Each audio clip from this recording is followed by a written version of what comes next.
Okay, this week, let's talk about jazz.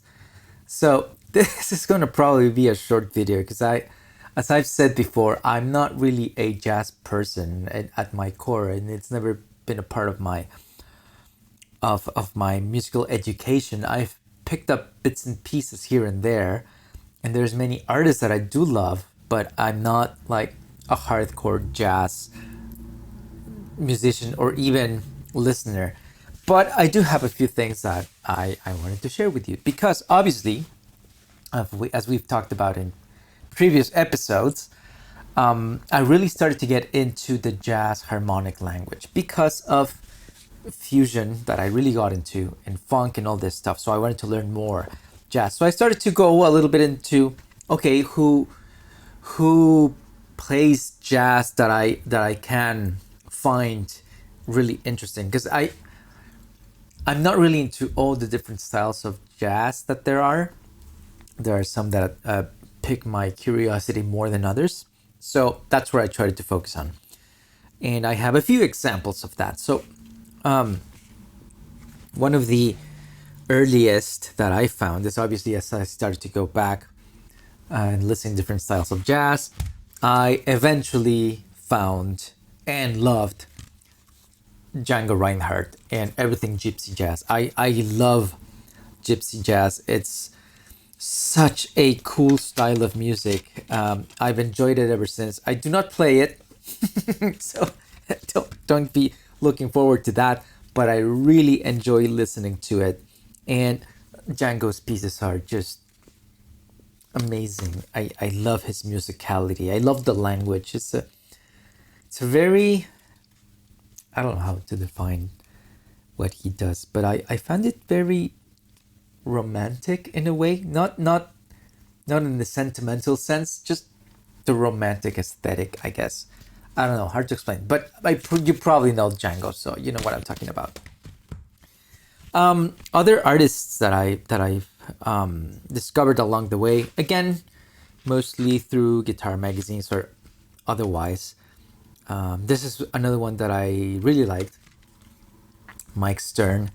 He's a great guitar player, and I love the stuff he does. Very unique.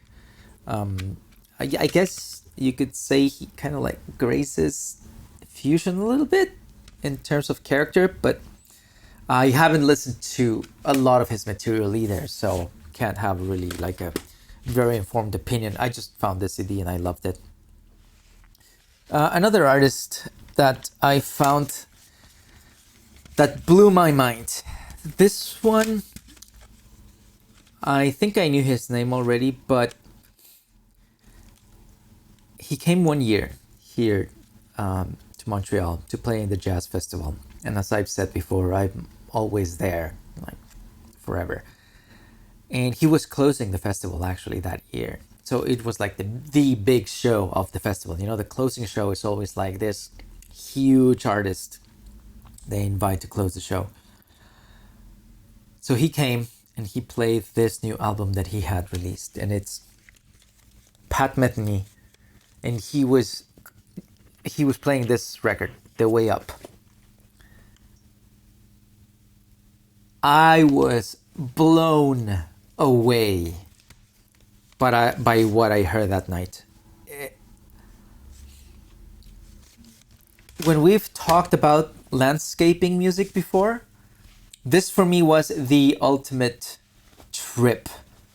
Honestly, this album in particular, I went and bought the album, obviously, and I even have the live DVD up over there. And I watched it and I watched it and I watched it. His music is so deep.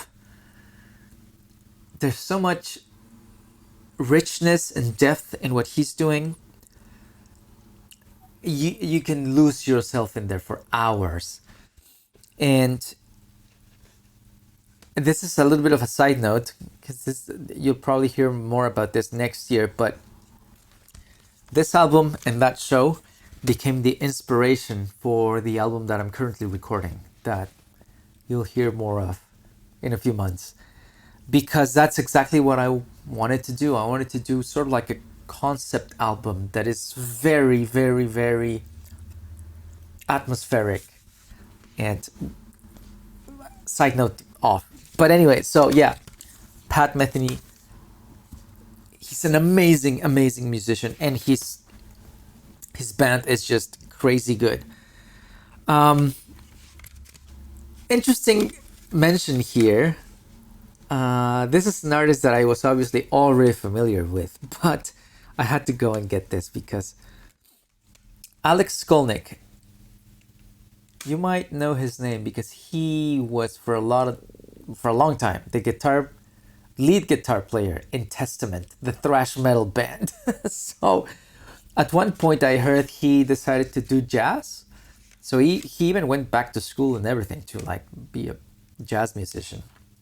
And then he formed a trio and released a few records. So I got these two, and I've always enjoyed them, especially because this one in particular, it's a bunch of rock songs or metal songs arranged for jazz trio.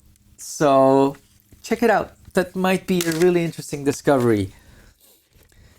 And I'm gonna finish this video because I mean, as you know, jazz is huge.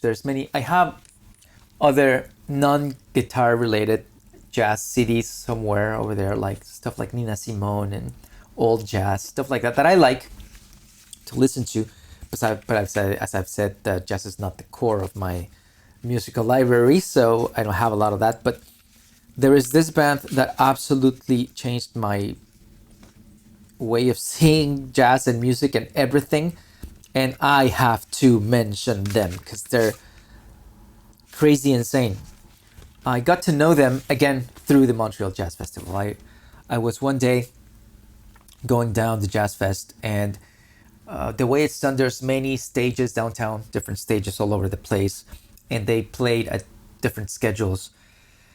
So I usually try to sit down and go through the program for the festival a few weeks in advance to start seeing who's playing. There's a lot of artists that I don't know, so I'll go and find them on YouTube, check them out, and say like, oh, I like these, and write down they're playing this day at this time. Sometimes they have a few days, so I can choose which one if they have a conflict with another artist I want to see. Anyway, I do my program for the whole 2 weeks that I go to the festival.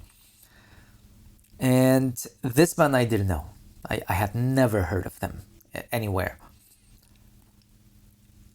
But I think they were playing at a time slot where I didn't have anything else scheduled, so I went to where they were playing. And they were playing one of the smaller stages. There's lots of shows during the festival that are free. Some are paid, like indoors venues, but many are for free, like outdoors.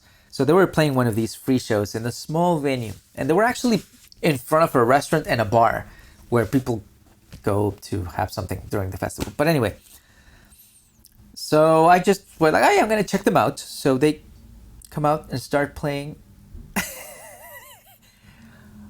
And it's really funny because it was the stage was on a really busy street, and as I said, it was in front of a bar, a restaurant. I really got into their music. Like I was absorbed, and I was 30 minutes in the show when I realized like, oh, I've been like hypnotized by this. So I started to look around, and I realized that entire section of downtown, the restaurant, the bar, the street, everything was absolute silence. Everybody was like this. People could not move. Seeing what these guys were doing, it was insane. Except when the piece was over and we gave like a standing ovation to each piece. It was an unreal show. I later found the next week one of my friends who's not a musician at all. He just likes to go there to listen to stuff.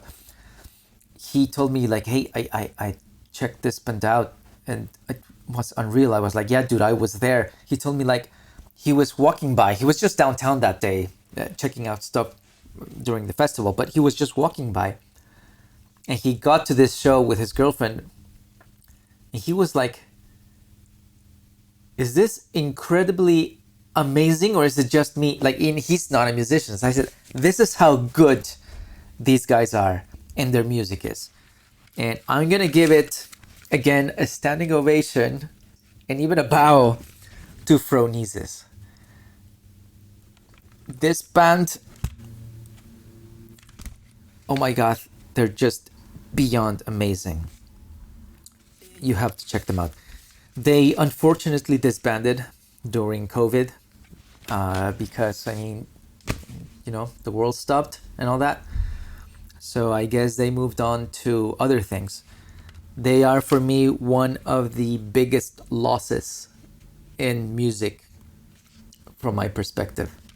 The fact that they're not together anymore. Maybe one day, one can dream, they'll get back together again and do something. But in the meantime, go check their stuff out.